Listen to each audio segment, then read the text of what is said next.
ಪದ್ಯ ವಚನಾಮೃತ. ಇದರಲ್ಲಿ ಅಲ್ಲಮ ಪ್ರಭು ಯಾರ್ಯಾರು ವಚನಗಳಿದಾವೆ?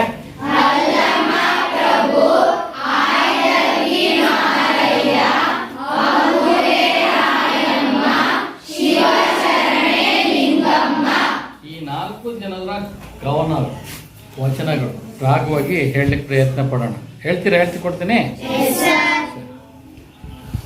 ಕೃತ ಯುಗದಲ್ಲಿ ಶ್ರೀ ಗುರು ಶಿಷ್ಯಂಗೆ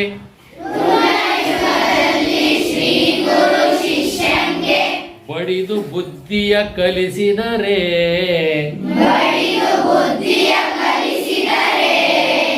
ಆಗಲಿ ಮಹಾಪ್ರಸಾದವೆಂದೆನಯ್ಯ.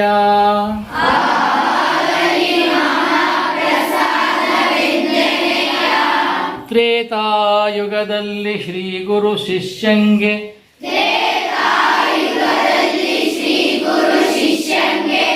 ಬೈದು ಬುದ್ಧಿಯ ಕಲಿಸಿದರೆ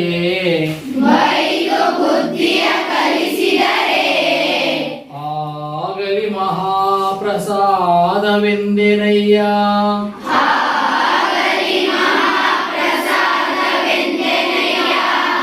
ದ್ವಾಪರ ಯುಗದಲ್ಲಿ ಶ್ರೀ ಗುರುವು ಶಿಷ್ಯಂಗೆ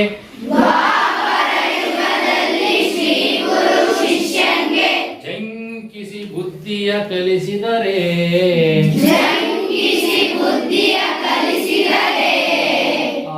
ಆಗಲಿ ಮಹಾಪ್ರಸಾದವೆಂದೆನಯ್ಯ.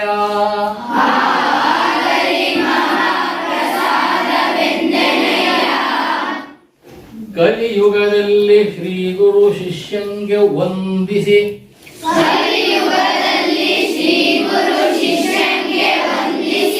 ಬುದ್ಧಿಯ ಕಲಿಸಿದರೆ ವಂದಿಸಿ ಬುದ್ಧಿಯ ಕಲಿಸಿದರೆ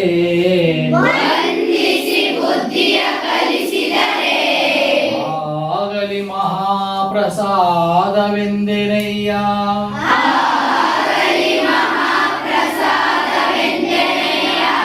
ಗುಹೇಶ್ವರ ನಿಮ್ಮ ಕಾಲದ ಕಟ್ಟಳೆಯ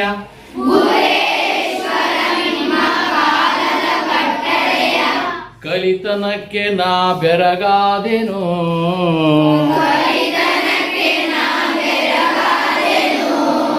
ಕಲಿತನಕ್ಕೆ ನಾ ಬೆರಗಾದೆನು.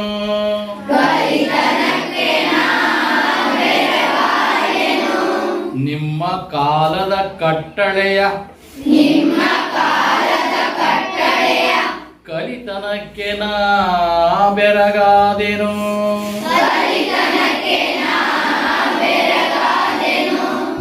ಇದು ಅಲ್ಲಮ ಪ್ರಭುಗಳ ವಚನ. ಎರಡನೇದು ಆಯ್ದಕ್ಕಿ ಮಾರಯ್ಯ. ಆಯ್ದಕ್ಕಿ ಮಾರಯ್ಯ ಅವರ ಒಂದು ವಚನ ಹೇಳ್ತೀನಿ, ಹೇಳಿ. ಕಾಯಕದಲ್ಲಿ ನಿರತನಾದಡೆ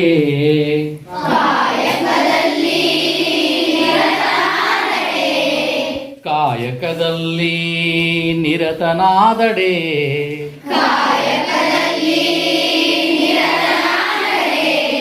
ಗುರುದರ್ಶನವಾದಳು ಮರೆಯಬೇಕು.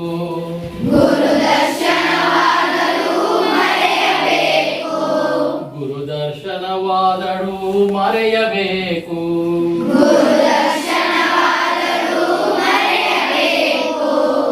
ಲಿಂಗ ಪೂಜೆಯಾದಳು ಮರೆಯಬೇಕು. ಲಿಂಗ ಪೂಜೆಯಾದಳು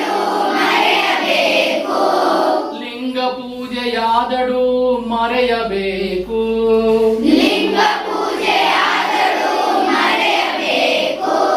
ಜಂಗಮ ಮುಂದೆ ನಿಂದಿದ್ದಳು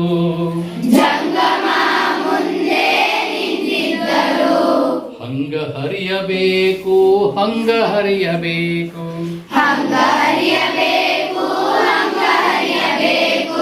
ಕಾಯಕವೇ ಕೈಲಾಸವಾದ ಕಾರಣ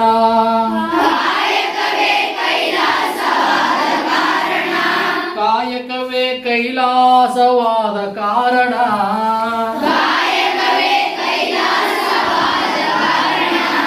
ಅಮರೇಶ್ವರ ಲಿಂಗವಾಯಿತಾದಳು.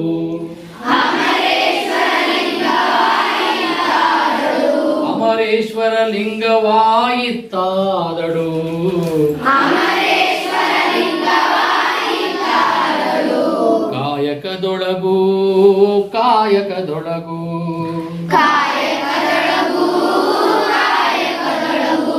ಕಾಯಕದೊಳಗೂ ಕಾಯಕದೊಳಗೂ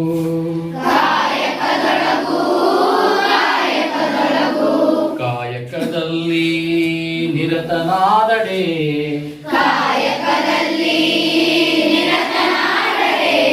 ಗುರುದರ್ಶನವಾದಳು ಮರೆಯಬೇಕು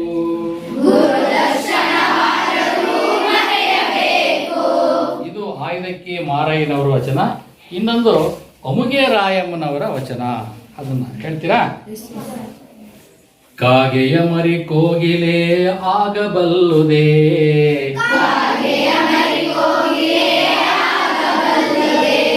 ಕಾಗೆಯ ಮರಿ ಕೋಗಿಲೆ ಆಗಬಲ್ಲುದೇ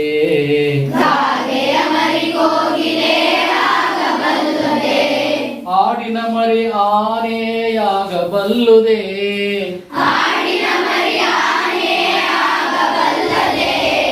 ಆಡಿನ ಮರಿ ಆನೆಯಾಗಬಲ್ಲುದೇ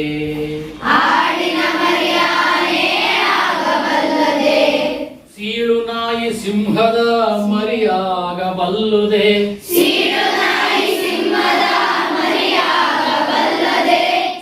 ನಾಯಿ ಸಿಂಹದ ಮರಿಯಾಗಬಲ್ಲುದೇ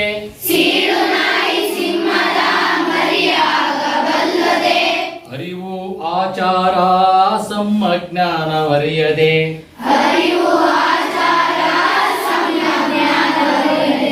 ಅರಿವು ಆಚಾರ ಸಮ್ಯಜ್ಞಾನವರಿಯದೆ ನಾಮವ ಹೊತ್ತುಕೊಂಡು ತಿರುಗುವ ಗಾವಿಲರ ನಾಮವ ಹೊತ್ತುಕೊಂಡು ತಿರುಗುವ ಗಾವಿಲರ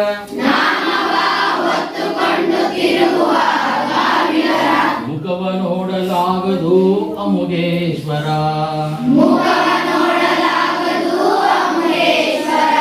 ಮುಖವ ನೋಡಲಾಗದು ಅಮುಗೇಶ್ವರ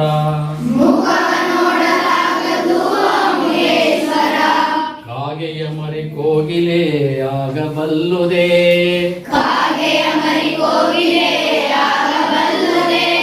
ಆಡಿನ ಮರಿ ಆನೆಯಾಗಬಲ್ಲುದೇ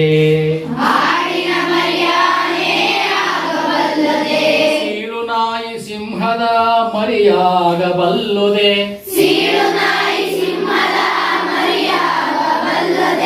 ಅರಿವು ಆಚಾರ ಸಮ್ಮಜ್ಞಾನ ನರಿಯದೆ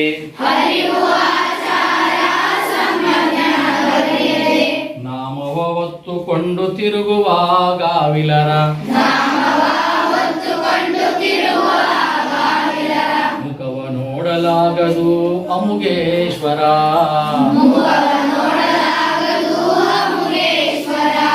ಮುಖವ ನೋಡಲಾಗದು ಅಮುಗೇಶ್ವರ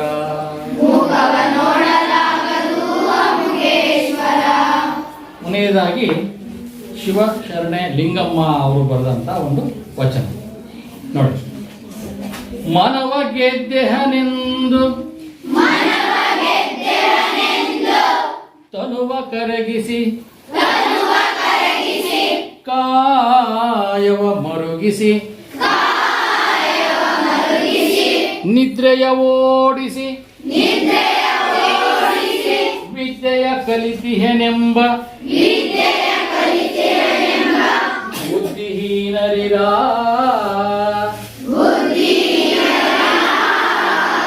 ನೀವು ಕೇಳಿರೋ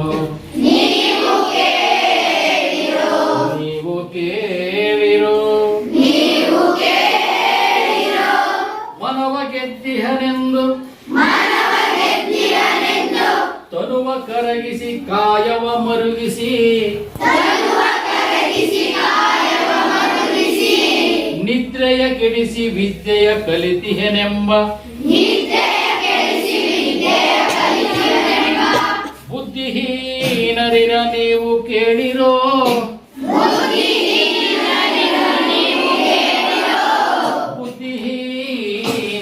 ನೀವು ಕೇಳಿರೋ.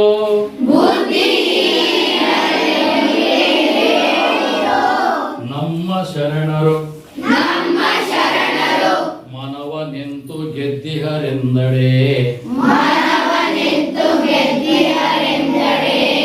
ನಮ್ಮ ಶರಣರು ಮನವನೆಂತು ಗೆದ್ದಿಹರೆಂದಡೆ. ಕಾಮ ಕ್ರೋಧವನೀಗಿ ಲೋಭ ಮೋಹ ಮದ ಮತ್ಸರವ ಛೇದಿಸಿ. ಲೋಭ ಮೋಹ ಮದ ಮತ್ಸರವ ಛೇದಿಸಿ.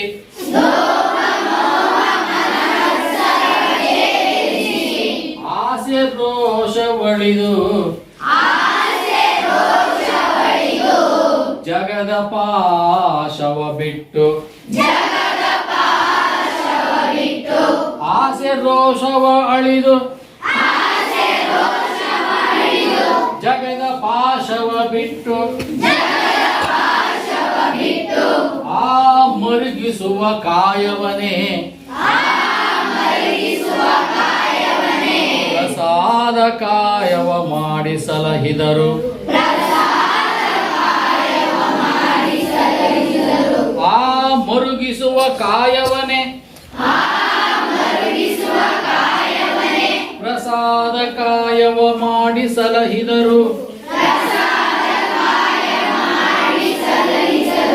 ಕೆಡಿಸುವ ನಿದ್ರೆಯನೆ ಯೋಗ ಸಮಾಧಿಯ ಮಾಡಿ. ಕೆಡಿಸುವ ನಿದ್ರೆಯನೆ ಯೋಗ ಸಮಾಧಿಯ ಮಾಡಿ. ಸುಖವ ನೀಡಿಸಿ ಜಗವನೆ ಗೆದ್ದ ಶರಣರ ಬುದ್ಧಿಹೀನರೆತ್ತ ಬಲ್ಲರೋ. ಸುಖವ ನೀಡಿಸಿ ಜಗವನೇ ಗೆದ್ದ ಶರಣರ ಬುದ್ಧಿಹೀನರೆತ್ತ ಬಲ್ಲರೋ.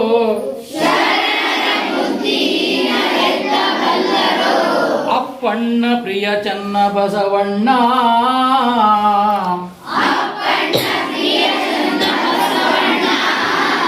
ಅಪ್ಪಣ್ಣ ಪ್ರಿಯ ಚನ್ನ ಬಸವಣ್ಣ.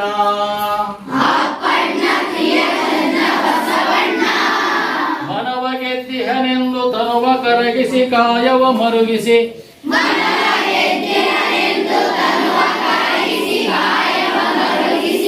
ನಿದ್ರೆಯ ಕೆಡಿಸಿ ವಿದ್ಯೆಯ ಕಲಿತಿಹನೆಂಬ. ಬುದ್ಧಿಹೀನರಿರ ನೀವು ಕೇಳಿರೋ.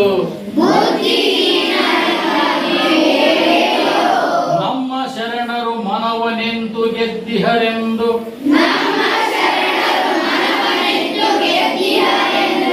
ಕಾಮ ಕ್ರೋಧವನೀಗಿ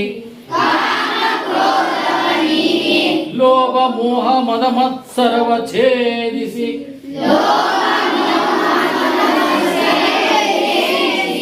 ಆಸೆ ರೋಷವಳಿದು ಜಗದ ಪಾಶವ ಬಿಟ್ಟು. ಆ ಮುರುಗಿಸುವ ಕಾಯವನೇ ಪ್ರಸಾದ ಕಾಯವ ಮಾಡಿ ಸಲಹಿದರು. ಕೆಡಿಸುವ ನಿದ್ರೆಯನೆ ಯೋಗ ಸಮಾಧಿಯ ಮಾಡಿ. ಸುಖವ ನೀಡಿಸಿ ಜಗವನೆ ಗೆದ್ದ ಶರಣರ ಬುದ್ಧಿಹೀನರೆತ್ತ ಬಲ್ಲಿರೋ.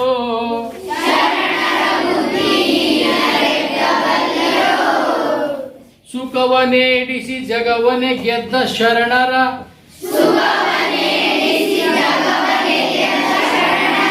ಬುದ್ಧಿಹೀನರೆತ್ತ ಬಲ್ಲಿರೋ.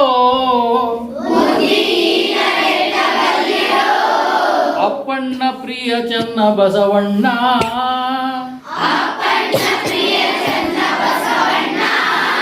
ಅಪ್ಪಣ್ಣ ಪ್ರಿಯ ಚನ್ನ ಬಸವಣ್ಣ.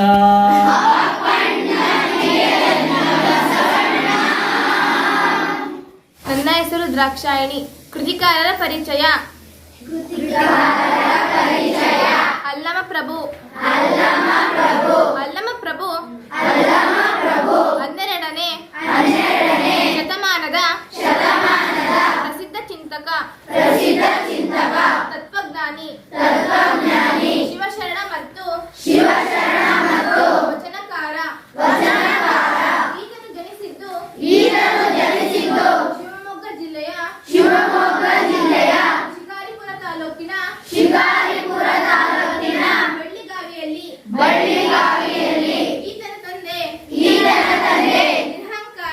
ನಿರಹಂಕಾರ ಮಧುತಾಯಿ ಸುಜ್ಞಾನಿ. ಈತ ಕಲ್ಯಾಣದಲ್ಲಿ ಬಸವಣ್ಣ ಸ್ಥಾಪಿಸಿದ ಶೂನ್ಯ ಪೀಠದ ಅಧ್ಯಕ್ಷನಾಗಿ ಅನೇಕರಿಗೆ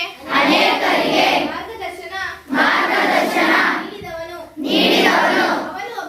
ಅವನು ಒಬ್ಬ ಅನುಭಾವಿ.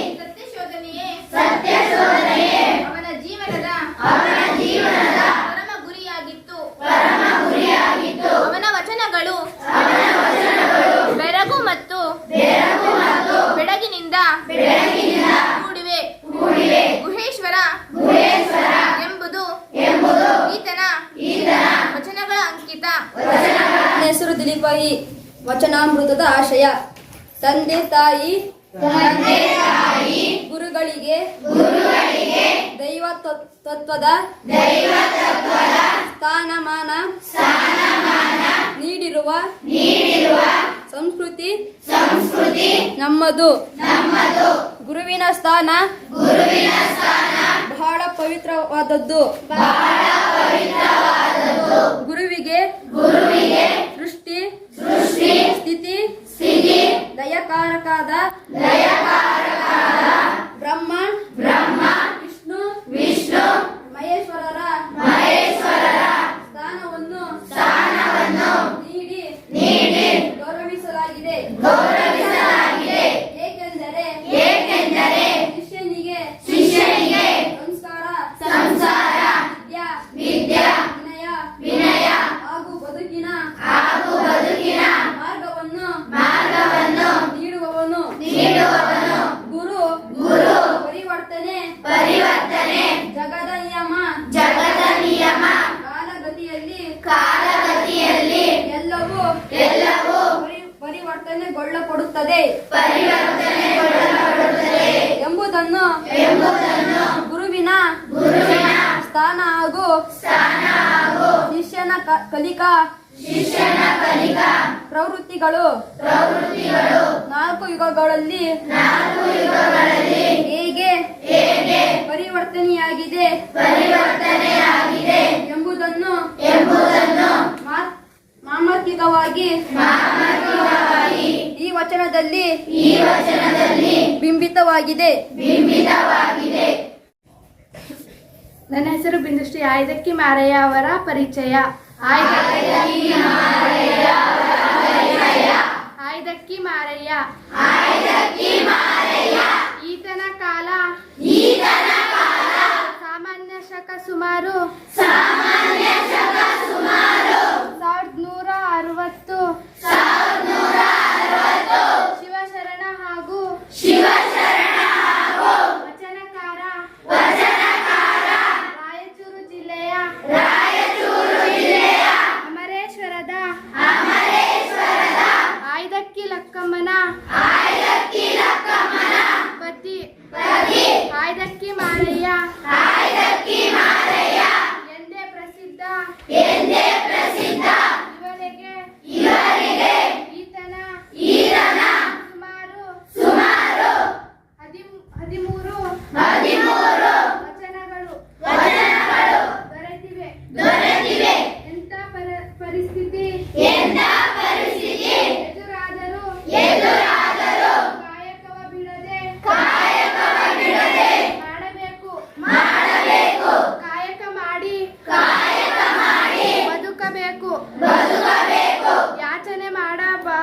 ಯಾಚನೆ ಮಾಡಬಾರದು ಹಾಗೂ ಕೂಡಿಡಬಾರದು ಎಂದು ಹೇಳುವ ಮೂಲಕ ಕಾಯಕ ಬದುಕಿನ ಮಹತ್ವವನ್ನು ಸಾರಿದ್ದಾರೆ. ಇಂತಹ ಆದರ್ಶವನ್ನು ಹೊಂದಿರುವ ಈತನ ಅಂಕಿತ ಅಮರೇಶ್ವರ ಲಿಂಗ ಬೀದಿಯಲ್ಲಿ ಬಿದ್ದ ಅಕ್ಕಿಯನ್ನು ಐದು ತಂದು ದಾಸೋಹ ಮಾಡುವುದೇ ಅವರ ಕಾಯಕವಾಗಿತ್ತು. ನನ್ನ ಹೆಸರು ಭರತ್. ಆಯ್ದಕ್ಕಿ ಮಾರಯ್ಯರ ಆಶಯ ಕಾಯಕವೇ ಕೈಲಾಸ ಎಂದು ಹೇಳುವ ಮೂಲಕ ಬಸವಣ್ಣ ಅವರು ಹೇಳಿದ ಕಾಯಕದ ಮಹತ್ವ ಆಯ್ದಕ್ಕಿ ಮಾರಯ್ಯ ಅವರ ವಚನಗಳಲ್ಲೂ ವ್ಯಕ್ತವಾಗಿದೆ. ಮನುಷ್ಯನಿಗೆ ಕಾಯಕವೇ ಮುಖ್ಯ.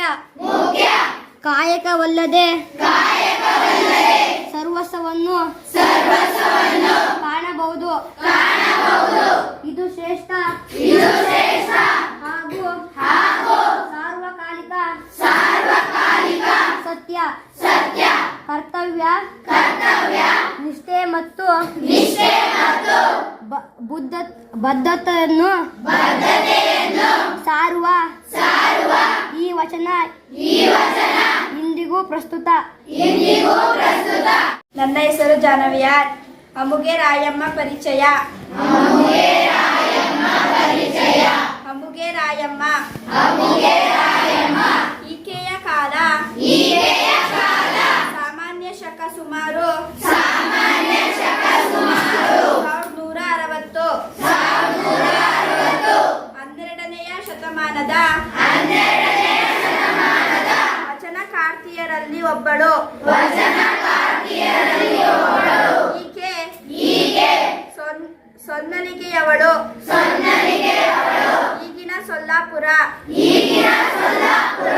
ಪತಿ ಅಮುಗೆ ದೇವಯ್ಯ. ನೇಗೆ ಇವರ ಕಾಯಕ. ಈಕೆಯ ಅಂಕಿತ ನಾಮ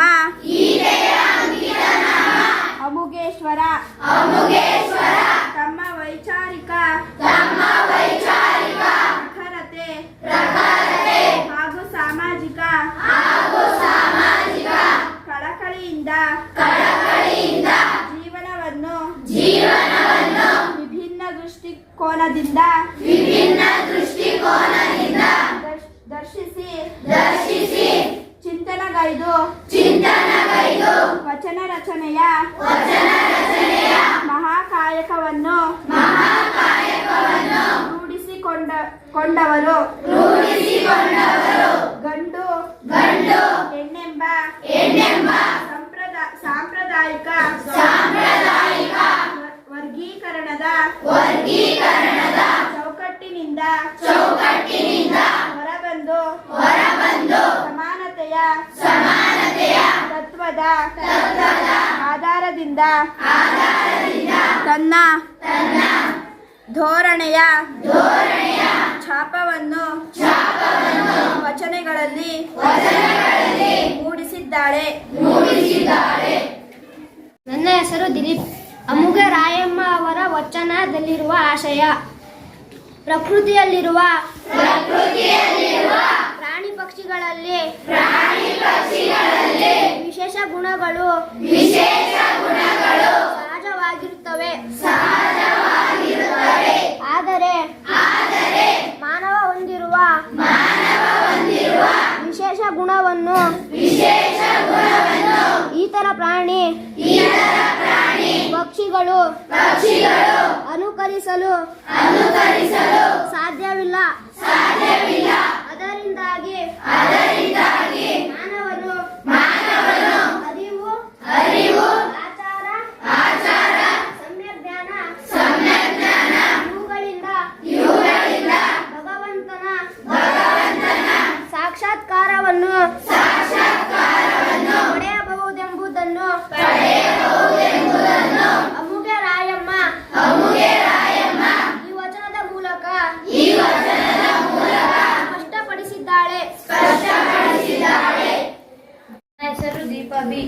ಶಿವಶರಣೆ ಲಿಂಗಮ್ಮ.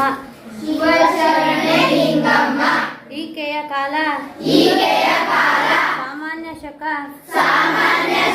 ಸುಮಾರು 1160. 12ನೇ ಶತಮಾನದ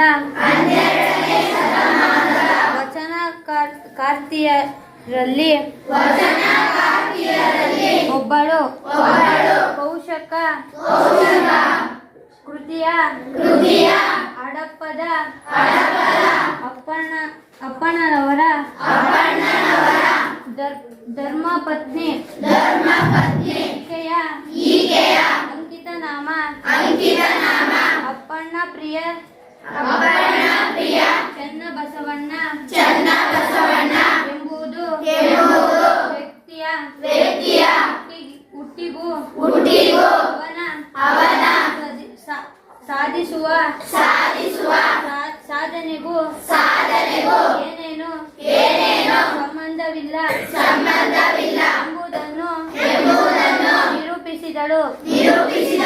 ಈಕೆಯ ವಚನದಲ್ಲಿ ಬೋಧನೆಯ ದಾಟಿ ಕಂಡ ದರ್ಶನ ಬಿರಿದ ಬೆಳಕು ಏರಿದ ನಿಲುವು ಸಾಧಕರಿಗೂ ಸಾಮಾನ್ಯರಿಗೂ ಶರಣರಿಗೂ ಇರುವ ವ್ಯತ್ಯಾಸವನ್ನು ತಿಳಿಸಿದಳು. ಎಲ್ಲೆಡೆಗೂ ಹರಿದಾಡುವ ಮನಸ್ಸನ್ನು ಸ್ವಚ್ಛೆಯಾಗಿ ಬಿಡದೆ ಬಯಲಲ್ಲಿ ಓಡಾಡುವ ಶರಣರ ಪದದಲ್ಲಿ ಬೇಕೆನ್ನುವಳು. ಬೆರೆಯಬೇಕೆಂದಳು ಅಲ್ವಾ? ನನ್ನ ಹೆಸರು ತಿಮ್ಮೇಶ. ಆಶಯ ವಿದ್ಯಾ ಸಾಧಕನ ಸೊತ್ತು. ವಿದ್ಯಾವಿಹೀನನ ಬದುಕು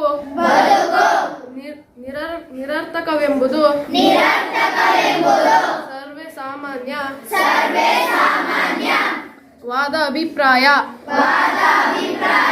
ಆದರೆ ವಿದ್ಯೆಯನ್ನು ಗಳಿಸಲು ನಡೆಸುವ ಕಸರತ್ತು ಪರಿಶ್ರಮಗಳು ವಿದ್ಯಾ ವಿನಯವನ್ನು ತಂದುಕೊಡದೆ ಸಂಪಾದನೆಗೆ ದಾರಿಯಾಗಿರುವುದನ್ನು ನೆನೆದರೆ ವಿಷಾದವಾಗುತ್ತದೆ. ಆದರೆ ಅಂದೇ ನಮ್ಮ ಶಿವಶರಣರು ಜೀವನವೆಂಬ ಪಾಠಶಾಲೆಯಲ್ಲಿ ವರಿಷ್ಠ ವರ್ಗಗಳನ್ನು ನಿರ್ಗಹಿಸಿ ತಮ್ಮ ಕಾಯದ ಮೂಲಕ ನಿತ್ಯ ಸುಖಿಗಳಾಗಿ ಜೀವನವನ್ನು ಸಾರ್ಥಕಗೊಳಿಸಿಕೊಂಡು ರೀತಿಯನ್ನು ನಮ್ಮ ಈ ವಚನದಲ್ಲಿ ಮಾರ್ಮಿಕವಾಗಿ ತಿಳಿಸಲಾಗಿದೆ. ಪ್ರಸ್ತುತ ನಿಗದಿಪಡಿಸಿರುವ ವಚನಗಳನ್ನು ಎಂ ಕಲಬುರ್ಗಿ ಅವರು ಸಂಪಾದಿಸಿ ಪ್ರಕಟಿಸಿರುವ ಸಮಗ್ರ ವಚನ ಸಂಪುಟಗಳಿಂದ ಆಯ್ದುಕೊಂಡಿದೆ. ನನ್ನ ಹೆಸರು ಅಪೇಕ್ಷಾ. ವಚನಾಮೃತ ಪದ್ಯದಲ್ಲಿ ಬರುವ ಟಿಪ್ಪಣಿಗಳು. ಸಮ್ಯಜ್ಞಾನ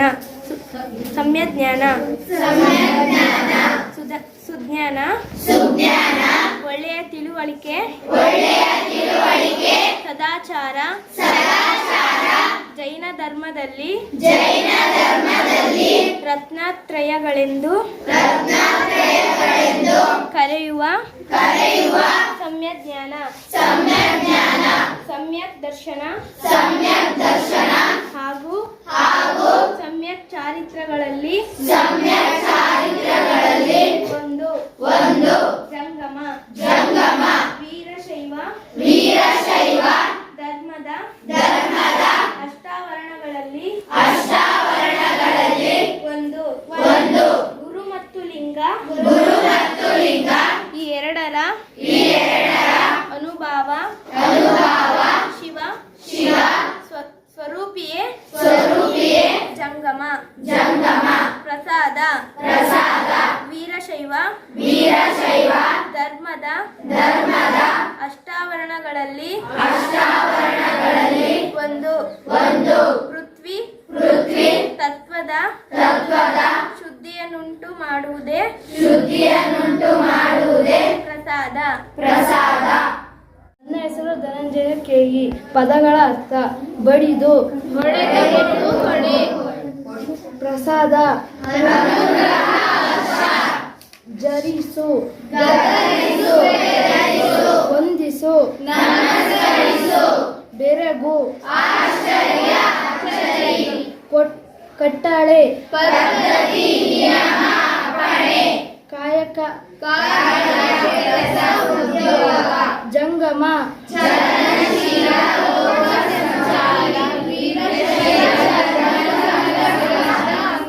ಅಂಗು. ವಿಷ್ಣು. ಪದಗಳ ಅರ್ಥ: ಅರಿವು, ಸೀಳು ನಾಯಿ, ಆಚಾರ,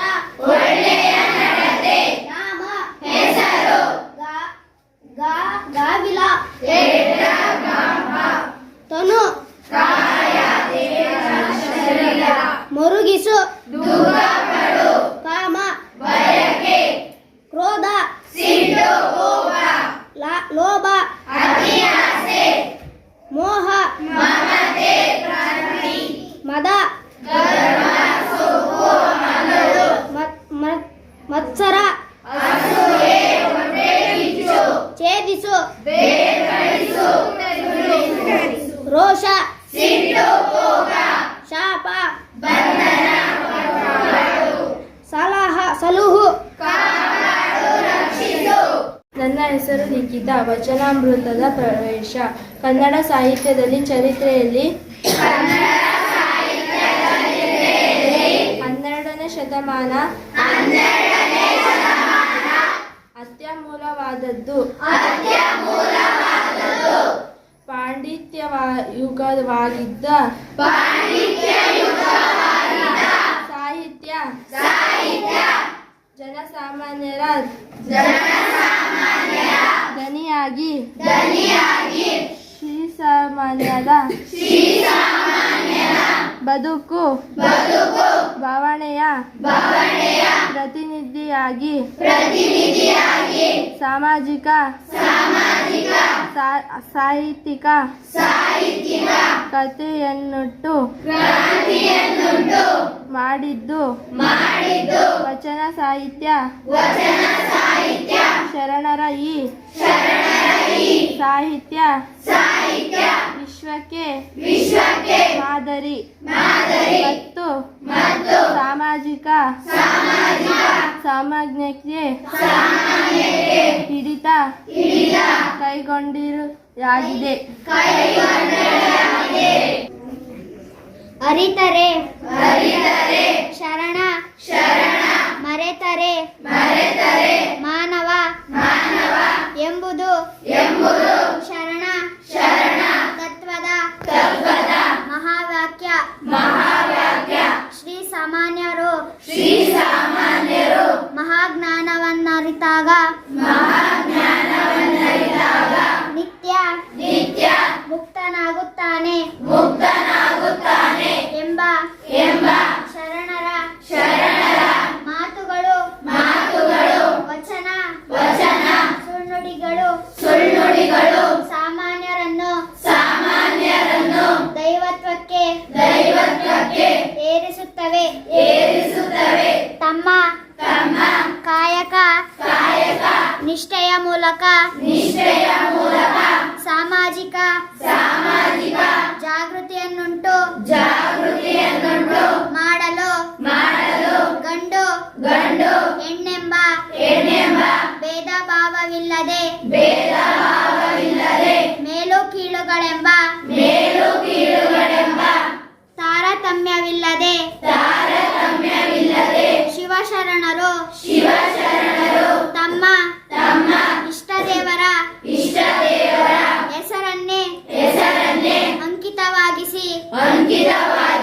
ವಚನಗಳನ್ನು ರಚಿಸಿದ್ದಾರೆ. ಇಂತಹ ವಚನಗಳ ಅಮೃತವಣಿಸುವ ಪರಿಚಯಿಸುವ ಉದ್ದೇಶದಿಂದ ಈ ವಚನಗಳನ್ನು